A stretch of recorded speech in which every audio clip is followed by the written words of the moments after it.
Welcome to my Hebrew channel, Miel and I'm looking at Psalm 37, verses 12 and 13. This part of the acrostic, Psalm 37 is an acrostic psalm, begins with Zayin. And Zayin, in its ancient form, was some kind of weapon, a war club or something like that, something that was used for evil, something that was used to clobber people. So that negative connotation is carried on through.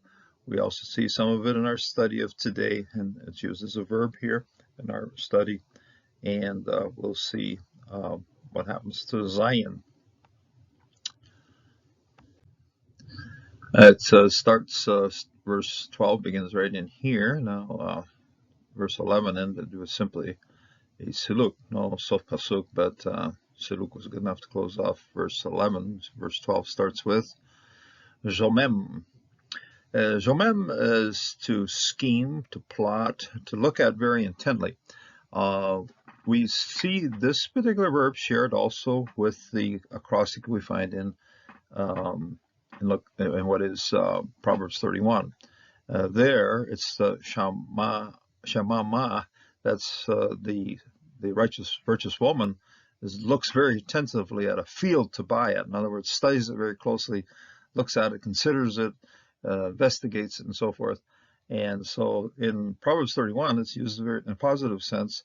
In this one, in this psalm right here, no, it's used in a negative sense because the Rasha, that is the wicked, the evil one, he's studying the righteous person closely in order to find fault, to find something against him and so forth. It's looking very closely, looking for some kind of fault, looking for some way of attacking, some way of defrauding, some way of hurting.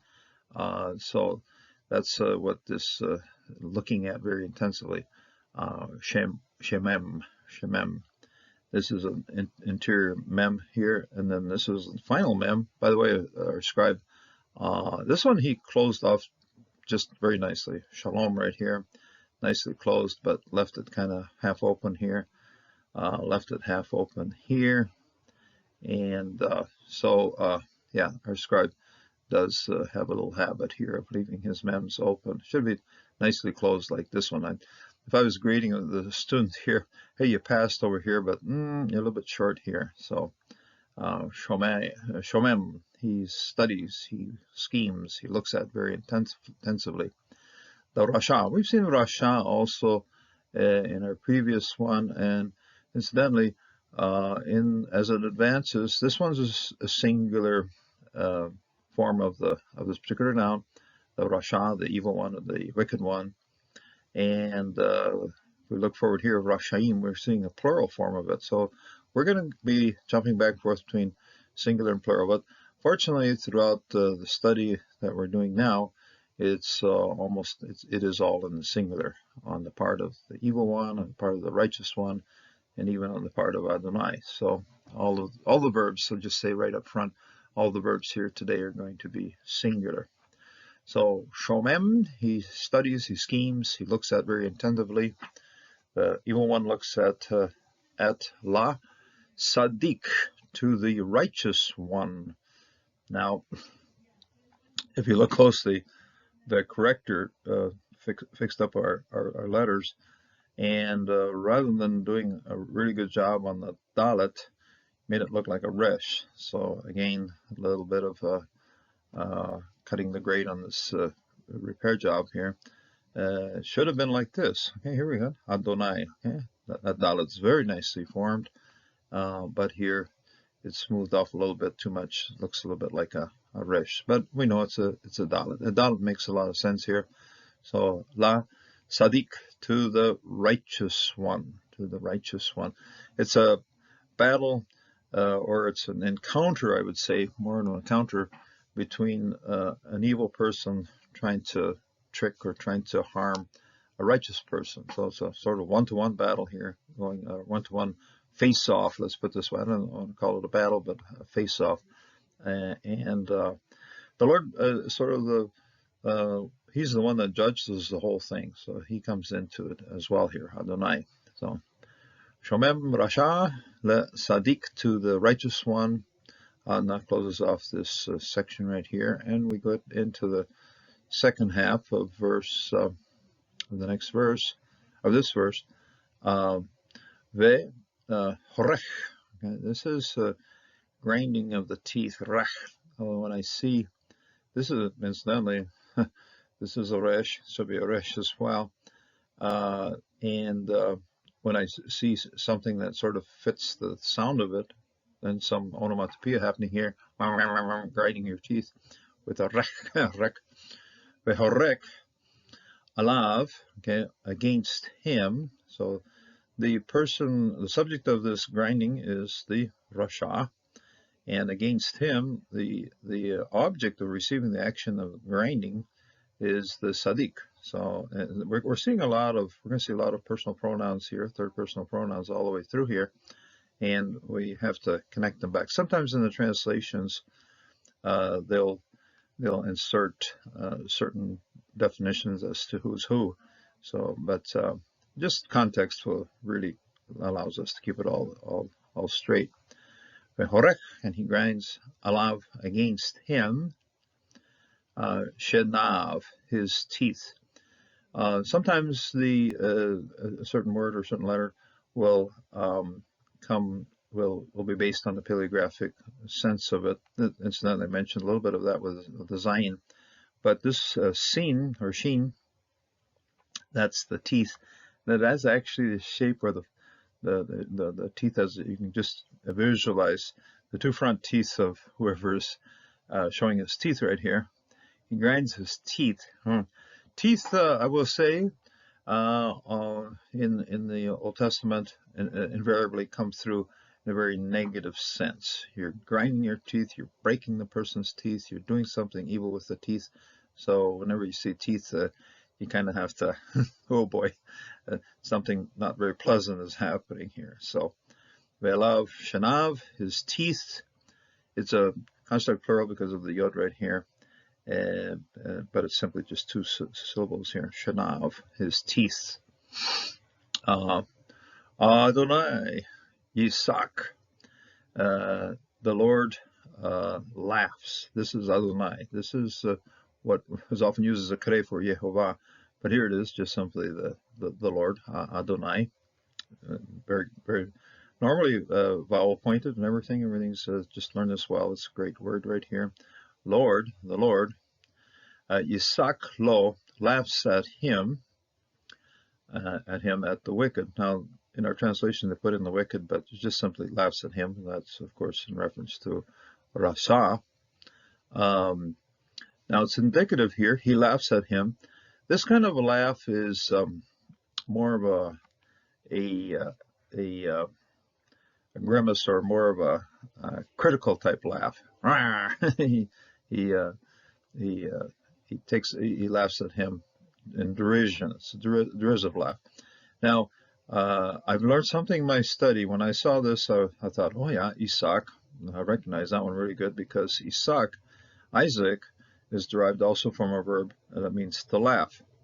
And so I had to check it out. And if you're in Genesis, in fact, if you're just in the Torah part of the scriptures, it is Yod Sadik Chet Kof, Yod Sadik Itzak. Okay, Itzak, when you see even modern Hebrew here, the extra T in there, Itzak. And that was the basis for the name Isaac, okay, the laughed, or the laughter one, from both Sarah and from Abraham. He put his face to the ground and laughed about this. And so the Lord wasn't too happy about that kind of laughing. So he says, okay, you can prove it. You're going to have a son in the next year. But if you check on the formation of this laughing, from Joshua onwards, it's all seen. Okay, I like gathering words into families, and so this is the family of Isaac. That's Sadik Chet Kof, and here we have Sin Chet Kof. In the Torah, that's the first 5 books of the Bible. It's going to be with a Sadik, and then after that, it's with a Sin. Okay, so it seems to be quite uniform, actually, on the way that this verb works here. So to laugh with derision. But it's also, if you think of this kind of laugh, just think of what you have to do with to properly pronounce the chet. Isaac, okay, Isaac. Then just swallow that consonant right there. So Isaac can't be, okay. So the Lord laughs in derision, lo, against him, towards the Rasha, ki, because Ra'ah, he sees. Okay, now take a good look at this, because this particular verb is a complete root. In other words, third person masculine root here with the double comments, and that's the way you're going to find it in your dictionary. Often the he suffers assimilation, but here it's all there. Okay, take a good look. It's a nice complete way of defining how, or the way you would insert this particular word in your dictionary. So there it is. Rasa, he sees them. Ki, because, same thing as ki over here in ki. Yabo, it comes here. It comes is also a third person. What's coming? Ko mo, it's coming his day. His day is coming. So you have to ask, oh wow, what day is that? Well, that's the day of judgment. That's the day when things fall apart. That's the day when things are decided. That's the day when the sheep are separated from the goats. That's the day on which the Lord applies his judgment. So, and the Lord can see that. The Lord is personally invested, personally involved in checking up on the evil ones, the bad guys. The Lord's watching them. For a while they seem to prosper. For a while they're like the green grass all over the place. For a while they're getting away with a lot of things, but the days are getting measured, and then comes that day, Yom Yomo, his day. His day comes, and on that day he will have judgment. By the way, there's a nice Revia Mugrash right here, and that prepares us then for closing off the end of this verse right here. And then it points us towards this Siluk. And again, Sof Pasuk wasn't included in the package as it wasn't over here. The second Sof Pasuk got in here, but Sof Pasuk did not get in here. The Siluk has to close off the verse.